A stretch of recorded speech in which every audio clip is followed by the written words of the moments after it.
I'm honored to be this year's recipient of the Preparata Prize and thank the committee for this recognition. Back in 1991, I actually applied for a cold fusion patent based on superwaves. The United States Patent Office shelved it, along with all the other applications that our community had submitted on cold fusion over the years. In 2001, one brave man by the name of Professor Herman Branover stepped forward and listened to my predictions that superwaves would make a difference in low-energy nuclear reaction results. Next in was Ehud Greenspan, who stated that even if there was a 1% chance that I was right, he would listen. After hearing me out, he upped the percentage to 50% and joined Dr. Branover, Allison Godfrey, and me in a meeting with Sidney Kimmel. In a bold and daring move, the visionary Kimmel committed his personal resources to funding a superwaves laboratory in Israel, whose mission was to use superwaves in yet-to-be-discovered approaches to produce usable energy. I'm grateful to Allison Godfrey for her extraordinary leadership in building energetics technologies into what it is today. To Shaul Lessin for taking the lead in establishing energetics in Israel and hiring a team of brilliant scientists in 2001. Now, this is 10 years, long years, after my patent application was filed. Their work is impeccable and has justified Sidney Kimmel's participation. They have surpassed all expectations of what could be accomplished in a few short years using the superwaves. By 2003, we presented some of our early results at ICCF 10 and had the honor of drawing the attention of Mike McCubry. Mike's scientific sophistication and leadership in the DARPA replication projects with SRI, ANEA, and NRL has been invaluable.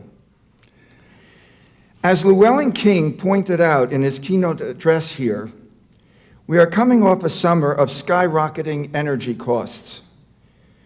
It is only August, and many in this country and around the world are already in fear, wondering how they will afford to heat their homes this coming winter. With all this talk of possible alternatives to the finite fossil fuel reserves, our community is not our community here, is not even part of the public dialogue. That, ladies and gentlemen, troubles me, because history teaches us that the driving force behind the great ages of advancement were not only people's needs and hopes and dreams, but also our innate hunger for knowledge.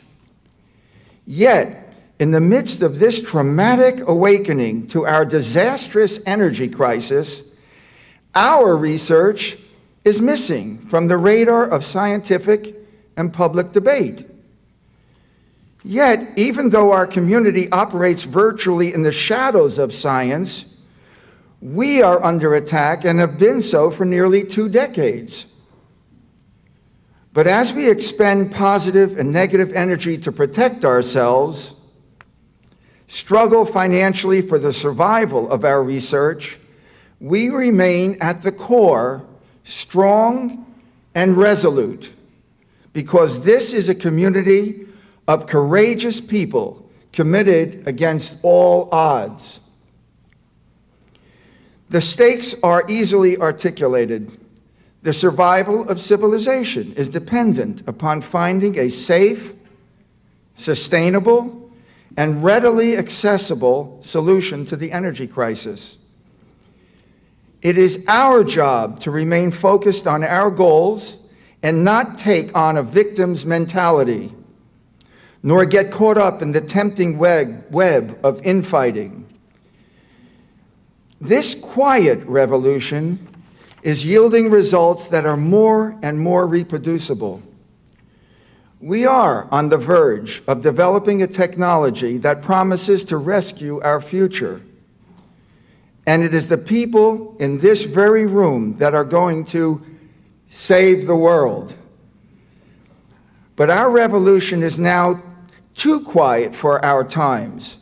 While they say we stand on the shoulders of giants, as Newton said, history is ripe with pivotal moments when the greatest minds of an age doubted alternative thought, based on an assertion that all there was to be known was known.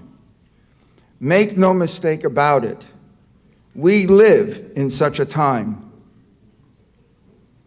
The greatest advances on all of science have always come from ideas that were vilified, from Galileo to Columbus to Semmelweis, whose career was destroyed for having the audacity to suggest that physicians should wash their hands before delivering a baby.